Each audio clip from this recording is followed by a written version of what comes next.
People can be called into a ministry, but they can also be called out of a ministry, kind of flunk out of a ministry. And that is that God may call you to do something, and if you kind of don't keep your end of the deal, it's like sometimes you... Hey, welcome back, everybody. I'm Bob Noonan. And I'm Roger McDermott. And welcome to Stepping Out. Recovery Ministry, we're stepping out of the darkness and into the light. And that's a daily thing, one day at a time. God's grace is only sufficient for today, not tomorrow yet, so we got to live in today. And, you know, there's many forms of healing and many forms. We deal a lot with addictions. We deal a lot in, grief recovery, divorce recovery, those kinds of things. But there's a recovery in churches. You know, the research I've done shows that if a church splits, it takes 4 years to heal that church. And a lot of times those people don't get healed. And you got about 25% of those that say they never go back. So we got to look at, this idea of bearing up one another, loving one another, and making sure we're all in the places that God wants us to be. And so having to say that, Roger, very special guest today, a friend of mine. I think we met, Rick, in 1971.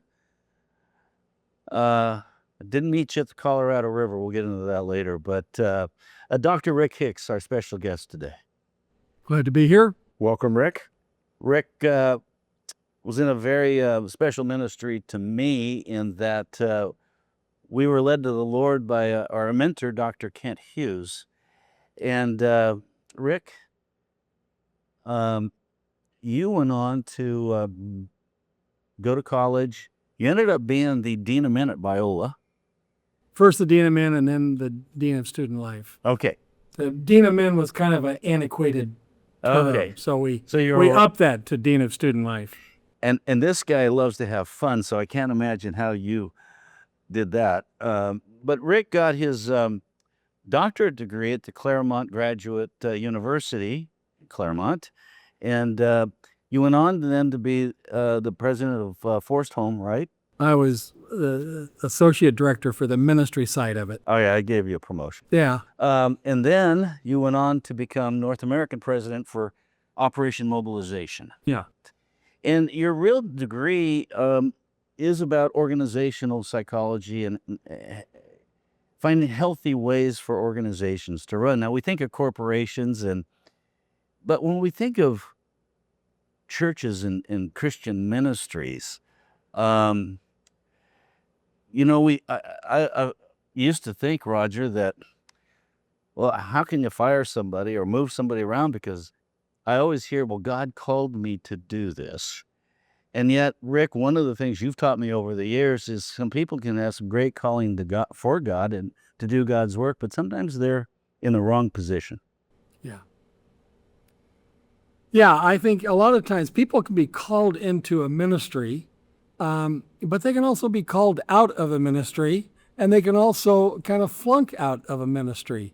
And that is that God may call you to do something, and if you kind of don't keep your end of the deal, it's like sometimes you lose your qualifications to be there. So that's where leadership comes in. That's where mentoring people comes in. It's just because you have a position doesn't mean that you're staying healthy and you deserve to stay in that position. Sometimes it's like, you either grow out of it, you're called out of it, or sometimes you're pulled out of it. And good leadership is going to know when one of those three things are happening and try to nurture people in that process. Or you can grow in it too, right?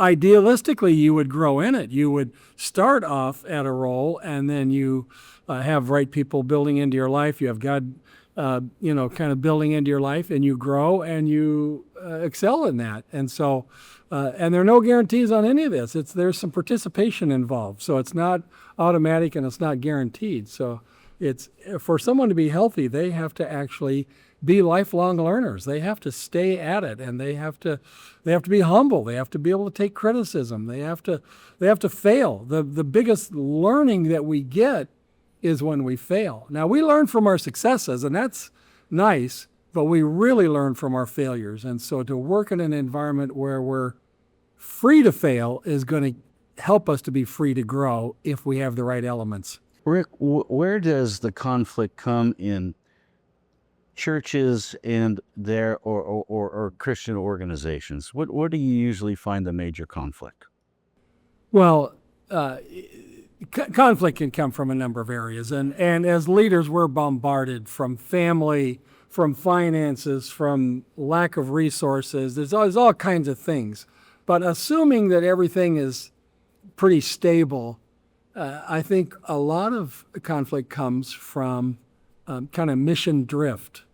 And that is, you're called to do something, the organization is doing something, the church is called to a certain thing, and then they kind of drift away. They kind of take their eye off the ball, and then they start focusing on things that aren't the original focus.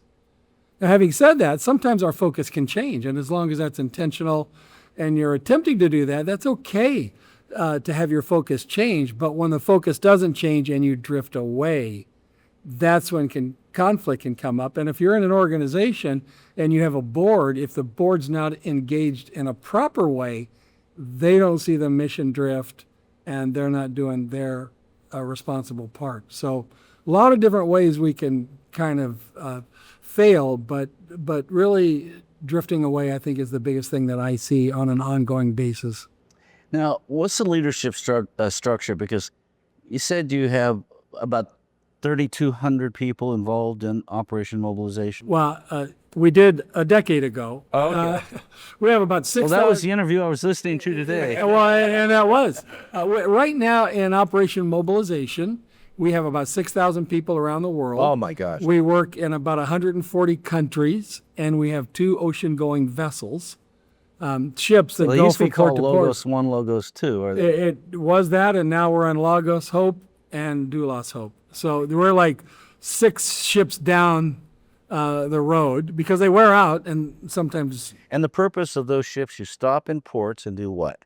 Yeah, our ships they have 2 major functions, and one is it's a floating conference center.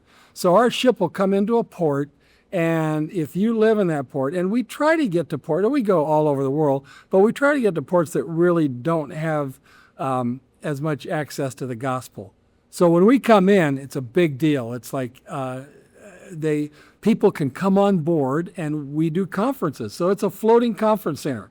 Could be a pastor's conference, could be a business person's conference, youth conference.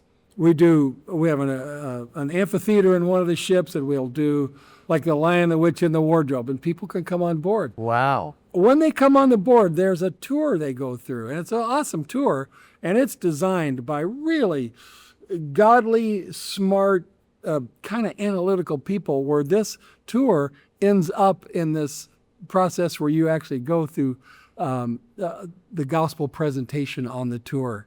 And at the very end of the tour, you end up in our coffee shop. And if you kind of go, wow, that was interesting, this whole thing of whatever program they have in there is like the prodigal son. Well, what does that really mean? Well, our people in the coffee shop, if you're interested, they'll buy you a cup of coffee and they'll walk you through the gospel again.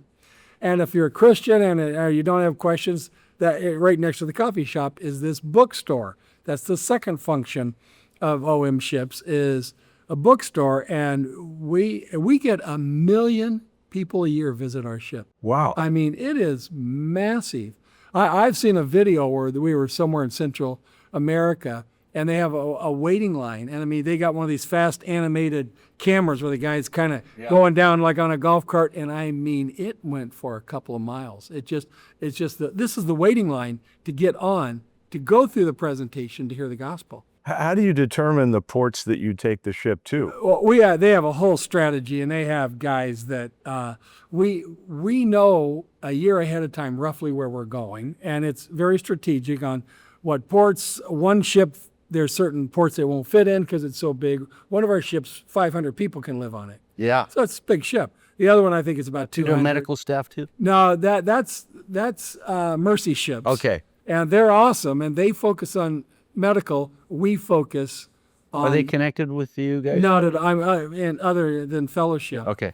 And they were part of YWAM. They spun off from YWAM and their separate ministry, and in good relationship. So we don't do medical. We do Well, conferences. Roger and we do said, how books. do you go into a port? Let's say it's a Muslim country. We've been in a number of Muslim countries. And I remember my dear friend, Dr. Hedrick and Jean, and they did a lot of missionary work over in, he was a dentist in Whittier. And they would go to China a lot. And Jean was telling me she said it was something out of watching a spy movie. There was a Chinese gal and she had a long leather coat and she followed Jean wherever she went. And the one thing she said, you can go into the schools and you can talk to the kids and do all that, but I don't want you proselytizing. Yeah. So Jean says, she was praying. And one kid asked, what's the most famous person in America? Is it Abraham Lincoln? She goes, oh no, it's Jesus Christ.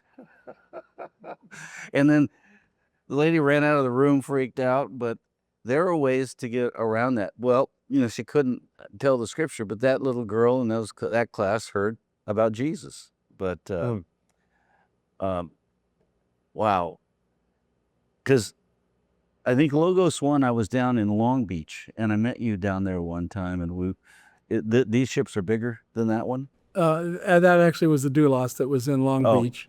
And that we were touring the West Coast. It's the one and only time we'll ever be on the West Coast, and we'll never be allowed in the United States again, just because of the laws they have for maritime laws. And we have people from 40 or 50 different countries on our ship. We have some people that are from Haiti. We have some people that are from Syria, perhaps. And I mean, at different times we've got different people. Well, the whole passport control, all that stuff, we could never. Is that right? You're not allowed to we talk would never be allowed to anywhere come in into the the U.S. U.S. And it's a passport control issue kind of thing. So Wow.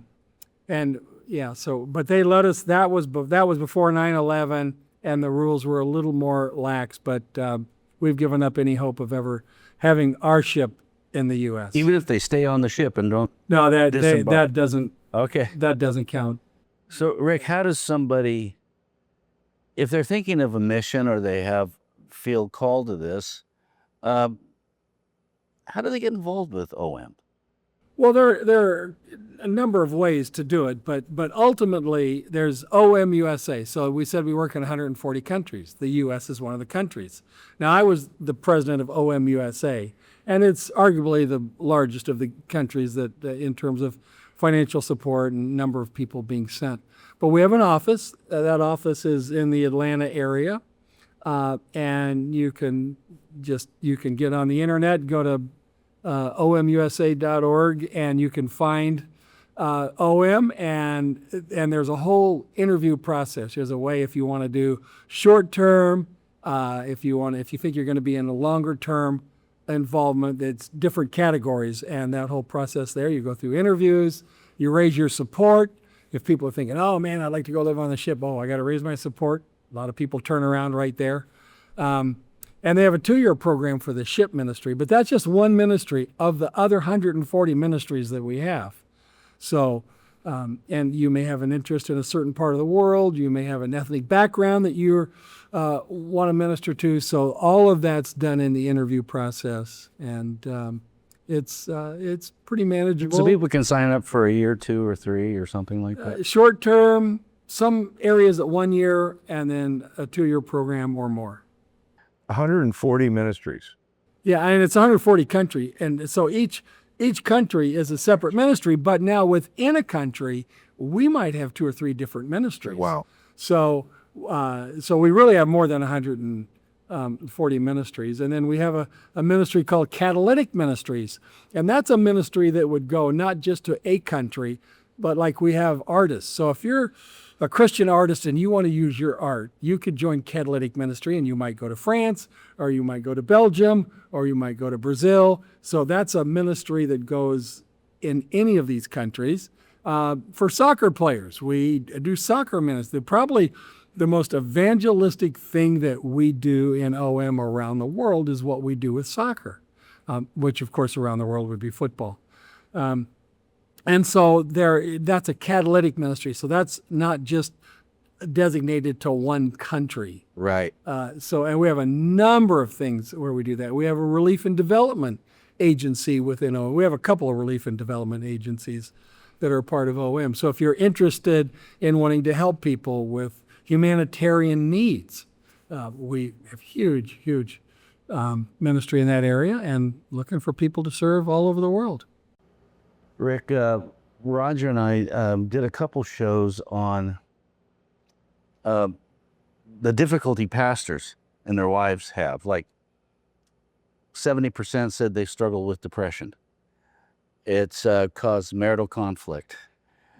The lack of money that they get. 50% of new pastors are fired, and when they go back in, it's about the same. They get fired again. So there's not a lot of longevity in that, and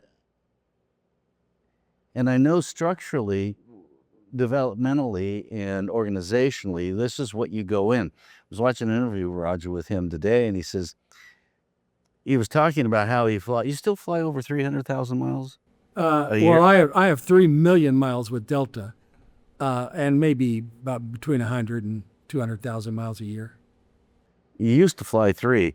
Yeah, that's back. Yeah, I did, but not as much now. I'm an older guy, you know. I got to hang out with my grandkids a little more and play a little more golf, but Yes. But I still get around town. What he was talking about is, been self-effacing, is that I'm in a place now where if there's a conflict, they fly me there to handle it. He says, and I'm really good at it because I messed up a lot, so I just tell them not to do what I did. But I thought that was, but the truth is, you've seen it so much, and you know, a lot of times pastors will have people come, why don't you have this ministry, or why didn't you do this? Well, they're new at the church, and, oh, we did that 10 years ago, or they don't know that it's been tried. Yeah.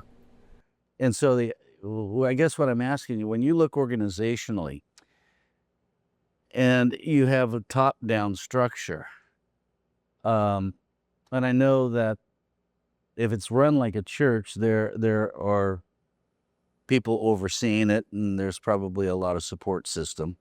But the guy at the top, is he the one, or the gal at the top, are they the ones that have to influence the rest to follow certain visions, or is the vision already cast?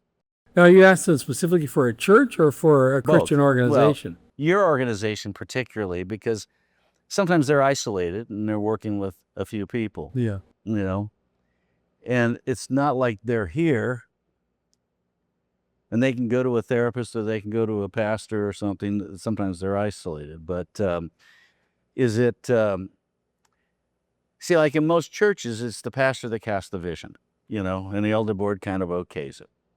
Is that how OM works, or? OM, it would be a little different in that. And we have our international leadership. They're there to really ensure that we all abide by the same focus. And we try to create vibrant communities of Jesus followers among the least reached people in the world.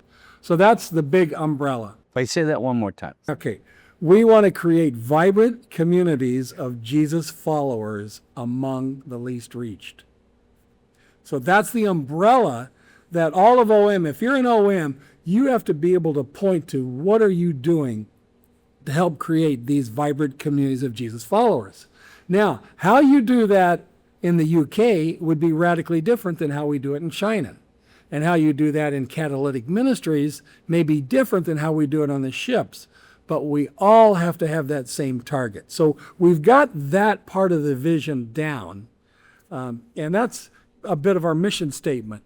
Now, in each country, and so each country is a bit of a standalone, and in OM, we have 80 boards around the world. In the countries that we're in that require legal registration and the government is aware that we're there, we have to have a board. Now, one of my jobs is I teach board governance. So I kind of go around and I teach boards what good governance is versus what a prayer board or a management board or a startup board. So we do governance. So, but this comes into the vision. So let's just take a country, France. Their board, they're going to see that we're trying to get vibrant communities of Jesus followers. Now, their job as a governing board is to ensure that France has a good strategic plan, that they're targeted in the right way. And so where the vision comes from for how that's going to be implemented in France is going to come from a combination between a good governing board and the leadership of the ministry itself.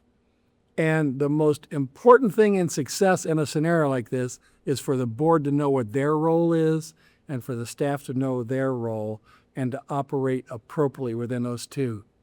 In organizations, that's the biggest conflict that I see, is the board doesn't know where their role starts and stops, and the staff doesn't know, and they're always at the mercy of the board, and there could be conflict. So clarity in roles and expectations is one of the key components to being successful. Open communication. And it's more than open communication, though. It is structural design for you to know what does a board member do and what do they not do. Now, each board has to determine that. And as we teach board governance, we have some outlines that we can communicate what are some proper general directions, but the board themselves have to adopt a policy and operate in that. And that's that. When you can get to that sweet spot of good governance and good leadership is when you see success in a ministry. Which is the same in a church as it would be in the ministry world. It's the same. It's actually, yes. I was going to say and to a certain degree, it's the same in the family or a community organization. Right. So, yes.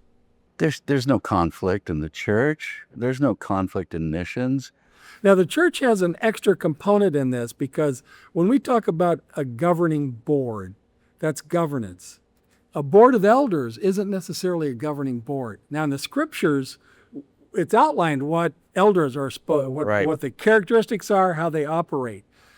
Elders are going to have more hands-on involvement in a church ministry than a governing board would have in a ministry. So there's a little difference between an elder board and a governing board, but still the same principles that you brought up are true. You need to have them clarified, and everybody has to agree on the roles, and then they operate within those boundaries. Do you find it most successful to have both a governing board and an elder board within a church body?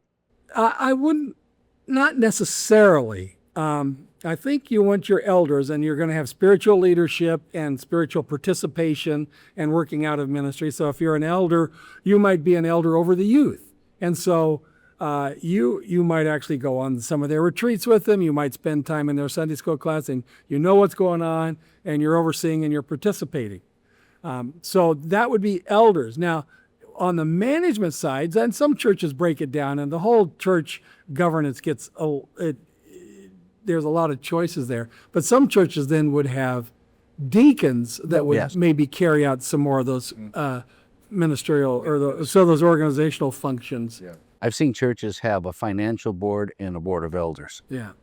And the elders really are, that's what we see in the Bible, and we know what an elder is, and that's for spiritual leadership. Now, a church also has to make up their mind, and as I've seen tension in this, is are you an elder-led church or are you a pastor-led church? Yes. And you need clarity on that. Now, the famous mantra that I use is that most all pain in life comes from unmet expectations. If you have an elder board and they think they're in charge, and you have a pastor and he or she thinks they're in charge, when tough decisions come, that's when the headbutts happen. So you need to lay out what those expectations are. And well, you're doing some of that too now with Stepping Stone Ministry, right? Standing Stone. I'm sorry. But it could be Yeah, so, this is Stepping Out. Yeah. Standing Stone is a ministry of what we say is we basically shepherd shepherds. And so if a pastor is having difficulty, they would go to a Standing Stone shepherd who is a standalone ministry. They raise their own support. We don't charge for this.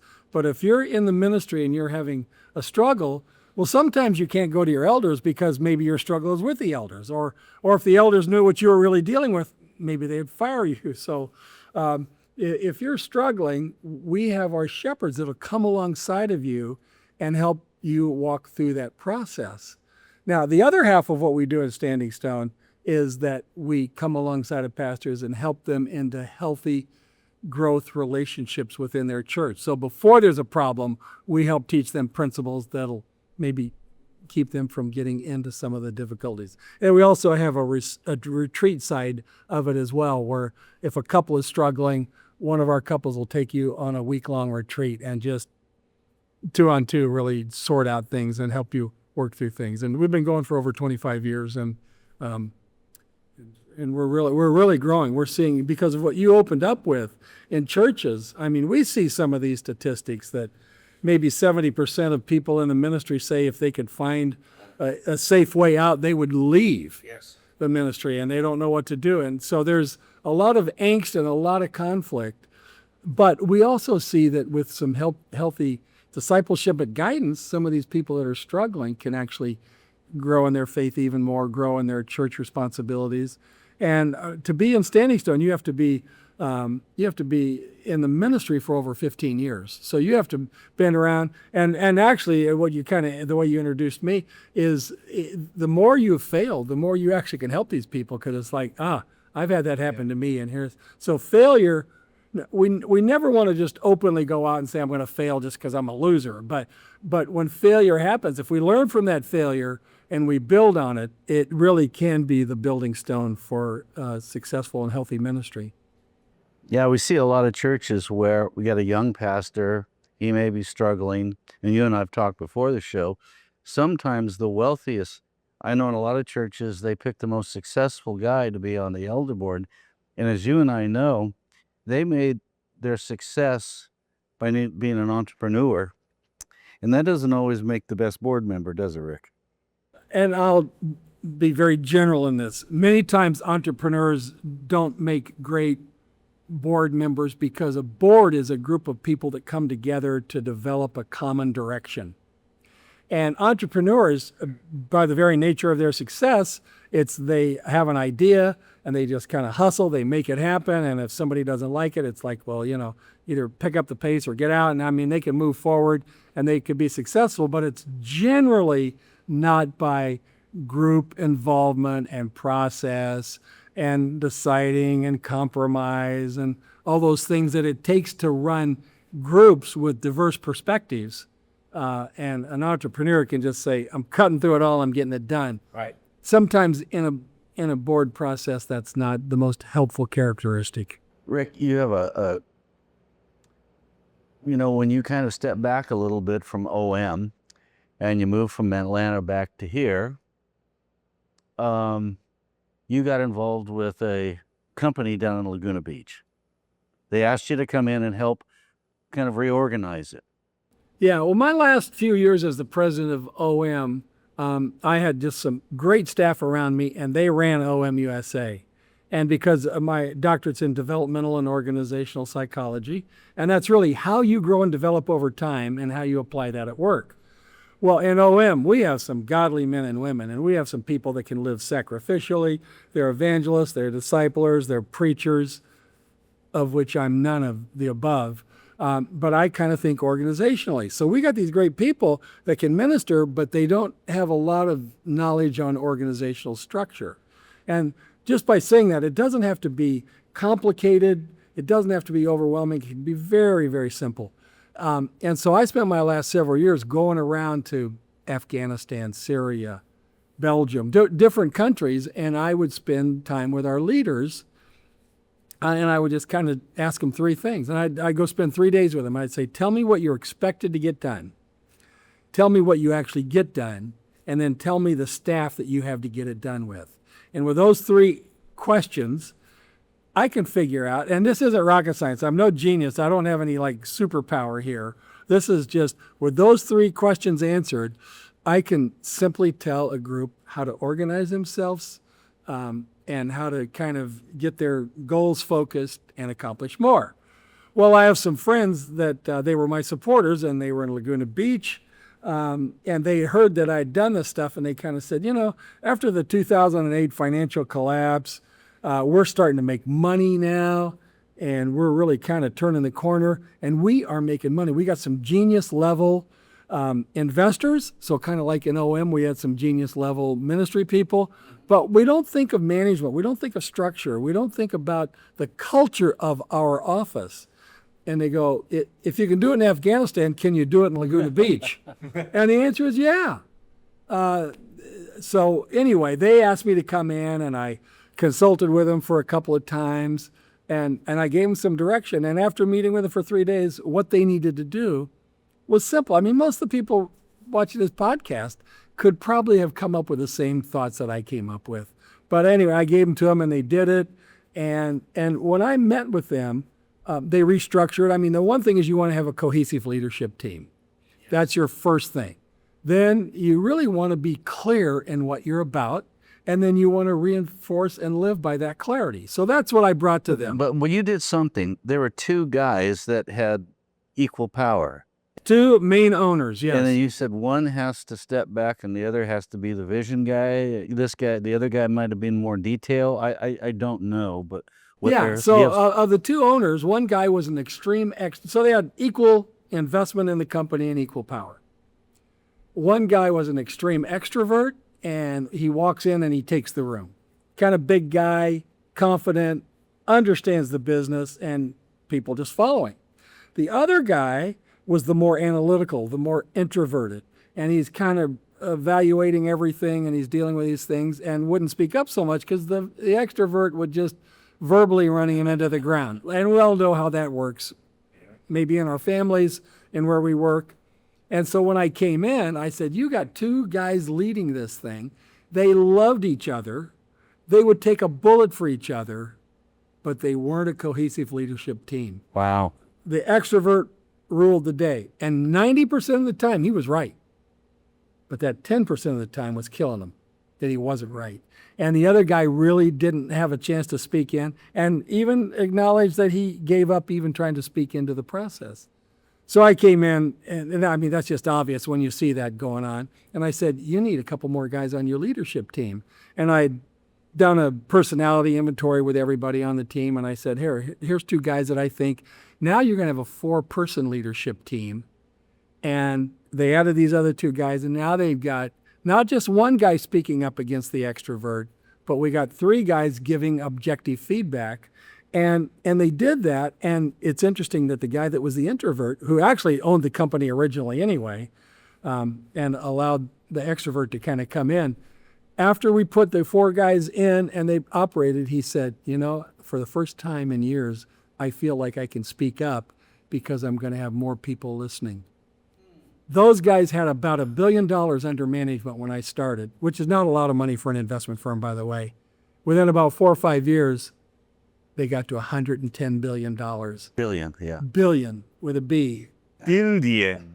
I was almost going to do that, but and it's that and we address the culture. There's a process that I walk through with companies to help them identify their specific culture, and we narrow it down to 2 or 3 words. It's a real fun process. You put that on the chalkboard, right? Yeah, it's a whole thing, sticky notes, and we start with like 250 different words, and we narrow it down to 2 words. For this company, an investment firm, it came down to gratitude and fun. Now, would you think of that as a $110 billion investment firm, their core values, and they're grateful to work in an industry that has excessive rewards and that they can share them with their customers, their staff, and the community. They're great. So what? And they give back a lot. These values, they give back a lot. These values, it's really, what is the passion that makes you want to get up and go to work today? On Sunday night, when you're thinking, man, I got to go to work tomorrow, what makes you want to go versus what makes you think, man, I wish this was a holiday? And it's that gratitude of where they work, and it's a fun place to work. And I could go into... I always just say, you got to make your have-tos want-tos, or it's a burden. Yeah. So they turned the culture around, and they had the culture. I didn't create the culture for them. I identified it. There's the culture they already had. So, and they actually made me, for the last decade, I've been their chief culture officer. Yeah, you know what that means?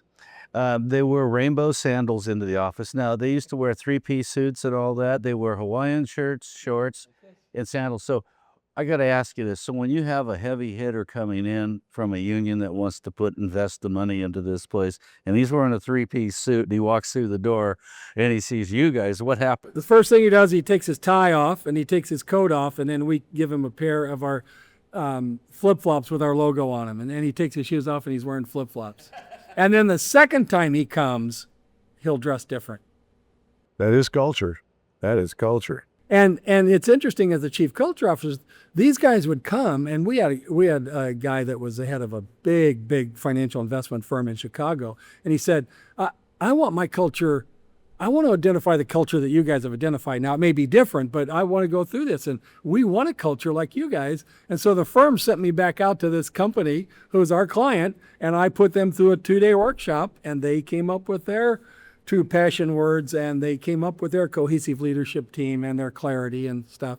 And by the way, for those of you that are into management stuff, when I'm talking about this, you know that I'm really giving some outline of Patrick Lencioni's the book, The Advantage. Everything that I'm talking about, Patrick came up with. I'm not that smart to invent this stuff. I just kind of say, read the book and I'll help you on the roadmap. Yeah, but these people came in. Now, Roger's been in sales since mid-70s? 51 years, yeah.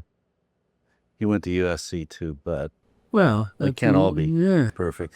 But Roger, you probably worked for some great organizations and some dysfunctional ones, right? Yes, indeed. And Well, culture changes the whole mentality of the company. And the company I work for now is a Japanese company. They have an underlying long-term vision, but you're grateful to be part of the organization. And so there's that attitude runs through. they're not working quarter to quarter. They're working 20 years ahead. Right. That's not There's just a different sense than corporate America. And corporate America, for the most part, doesn't have the kind of culture that you're talking about. Yeah, I had to meet with the SEC when they did an audit at our firm. And they came to me, and there's like 5 lawyers in 3-piece suits. Right. And they're all lined up, and they got their shades on, and they got their briefcases and their laptops open. Men in black. I'm on the other side, and I'm wearing what I'm wearing right now. I got a flowered shirt and flip-flops. It's like, hey, dude. Now, before that, I thought the SEC was a football conference in the South. That's all I knew about the SEC. And now these are the guys that shut down Enron and these other places. And they came in, and they kind of said, hey, our job is to make sure that there's financial integrity with companies, and if they're doing anything wrong, we have the power to shut them down. And he gave me a list of the ones that they did. And he said even when we went to Enron or Anderson or these, when we talk to these guys, they kind of go, oh, we're not having any problems because of our culture. And then we find out their culture is really ripped, and now they're in prison.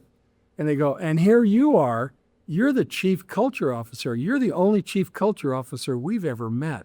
And then the guy took out his glasses and says, what in the hell do you do? Yeah. And can I say that on this podcast? I did. And I told, and it's interesting. I kind of gave him my Christian background. I kind of go, I started working at a Christian camp, Forest Home, and I became a dean at Biola. I became the president of this mission, and all along I had to teach character. And I wrote a book for Focus on the Family on developing character. And I said, I just took all these Christian principles and I applied them, and these guys listen. And I said, I didn't give them the Bible verse and stuff, but they're Christian principles. And the head of the auditor said, he said, if every company had what you're doing, we'd be out of a job. And so, anyway, that's principles work anywhere. Yeah. And I don't know anything about money, by the way. So when I had to go talk to the SEC, they had to send a chief compliance officer with me just to make sure I wouldn't blow it up. Because I can't even balance my checkbook. I don't know money. I just know culture. By the way, Peter Drucker, one of my professors when I was at graduate school, said that culture eats strategy for breakfast, and it's still hungry at lunch. Culture is what can drive success. Well, I can see in an organization like that, it can be fun. The payoff, the reward is great if they do their job right. But I'm sure even when you went to reorganize this, some people didn't stay. Because the culture was so awesome at this place, very few left. Because I mean, just the way they treat people, we had an open position a couple of years back, and 600 people applied for. Oh it. my God. Wow. So I mean, of course, with the way you can do resumes and all that kind of stuff, it gets inflated these days. But there were people that kind of said, this is not the way I want to operate. And they were so committed to their culture, they'd say, you may be competent at your job, but if you don't fit within the culture, this would probably be a good reason why we would separate. And we had a few that left, but not many people want to leave that company that I described because of the awesome culture and the freedom and the ability to operate at your best level. And that might be the dividing point, sometimes missionaries on the field, because I think of Hudson Taylor, he said he ministered in China 20 some years. I have yet to meet one, not even one who's interested in Jesus. And, he brought a culture over there. He didn't know what to bring them, but he knew some medicine. He wasn't a doctor, but he just started going to village. But after he died, hundreds of thousands became Christians. And so sometimes God doesn't let us, we're supposed to sow. But sometimes, like in this organization, it worked out great. But when you sometimes go out to the mission field and you got some person at the top that's rigid and not willing to change, what happens then? Conflict. I mean, seriously, when you have people that have their own agenda and their own structure, and they're not lifelong learners, they're not open, and there's this tension of being true to your faith and true to your calling, and at the same time being open to new ideas. And you know what? That takes wisdom. You read the book of Proverbs, it'll define that for you, what It wisdom takes humility too, doesn't it? Yeah, well, to be a life that's a big learner. part of wisdom is humility.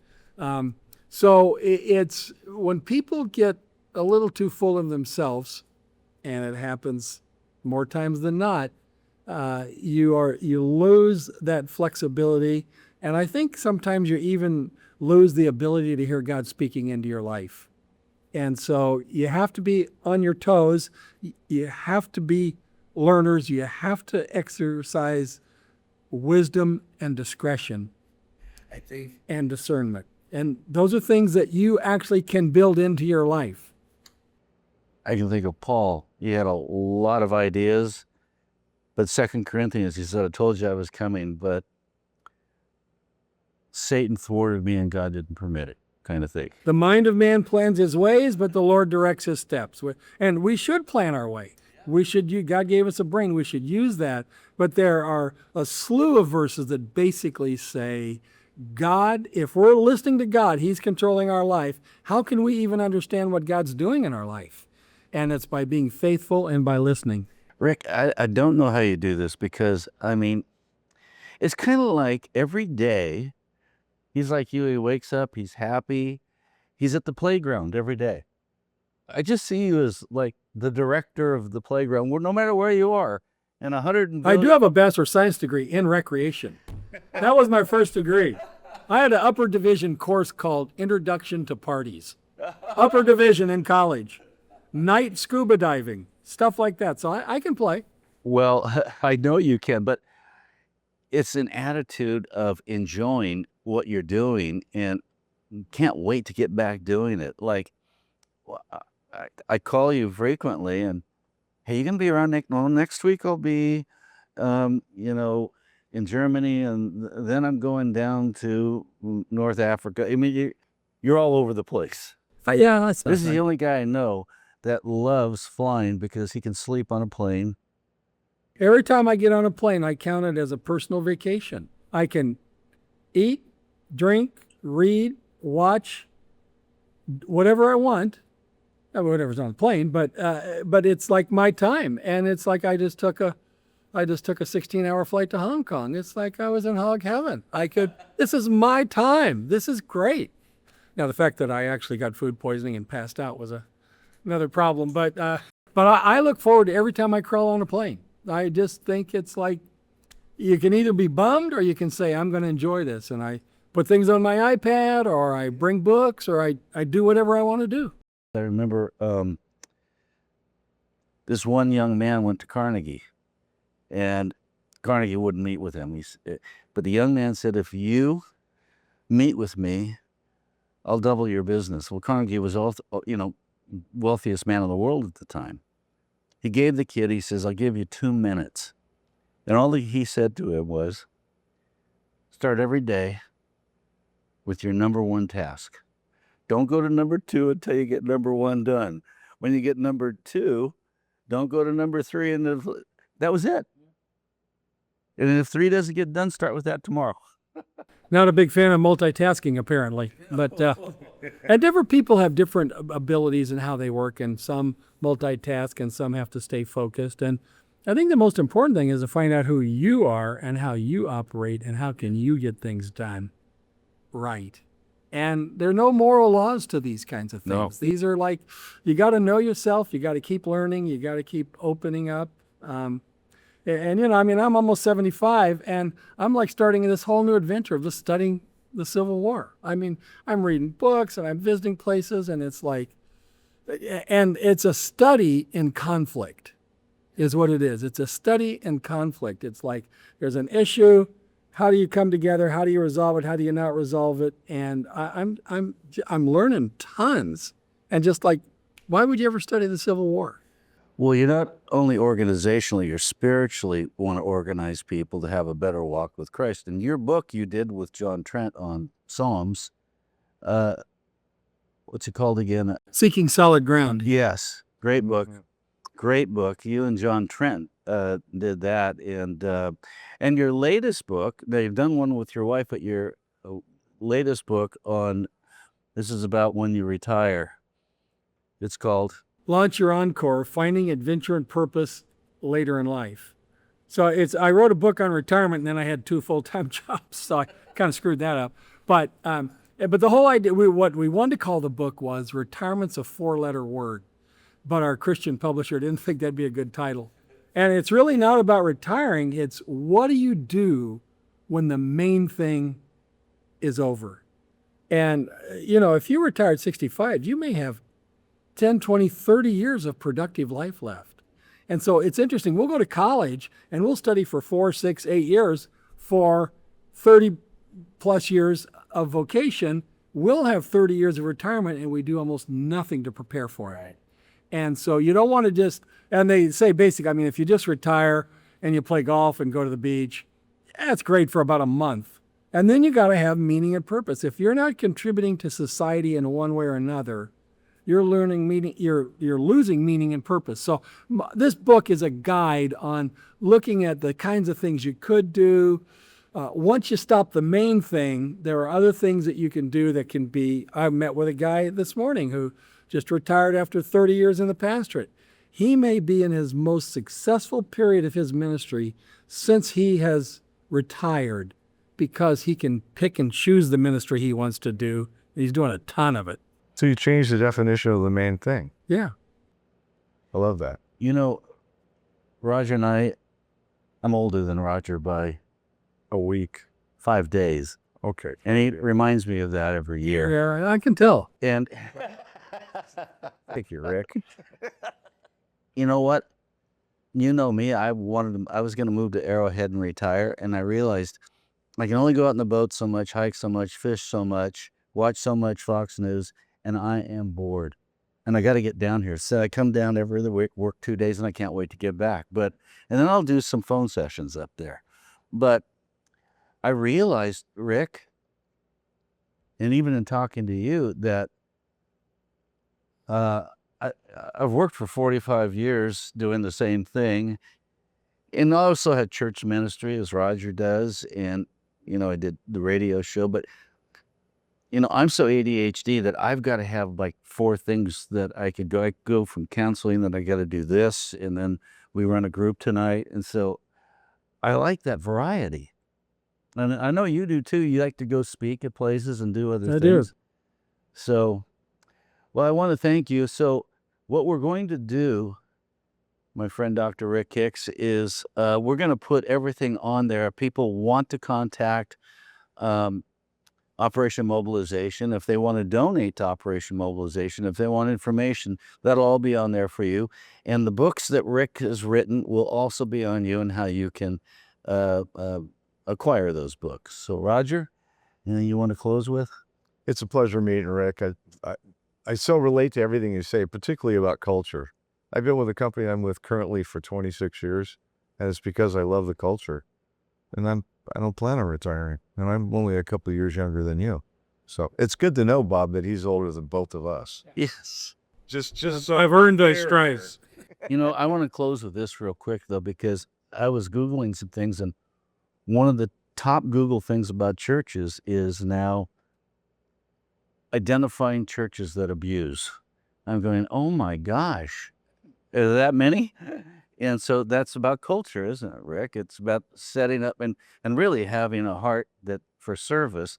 You know, when Jesus said, I didn't come to be served, I came to serve, sometimes people at the top want to be served.